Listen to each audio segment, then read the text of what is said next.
বন্ধুরা, তো আজকে একটা ক্লেমের অ্যাক্সিডেন্ট বাইক দেখাচ্ছি। তো গাড়িটার অবস্থা দেখো। তো দেখো সামনের পজিশনে সব খুলে দেওয়া হয়েছে, ঠিক আছে। তো টিভি সব টাল হয়ে গেছে, আর হ্যান্ডেলটার অবস্থা দেখো পুরো বেঁকে গেছে, ভি হয়ে গেছে, ঠিক আছে। আর এদিকে মালপত্রগুলো খোলা আছে, ওই ক্যাসিংটাকে চেঞ্জ করতে হবে।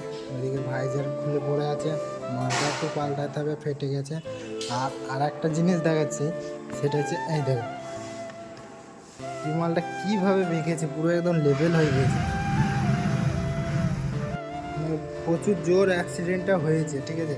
গাড়িটা পুরো একদম পাল্টি মেরে দিয়েছে, তো সেই কারণেই হয়েছে অ্যাক্সিডেন্টটা। মানে সব বেঁকে গেছে, গাড়ির যত পার্টস আছে সব বেঁকে গেছে। এই যে এই মাল ছেড়ে গেছে, ঠিক আছে। এই টপারটাও ভেঙে পালিয়ে গেছে।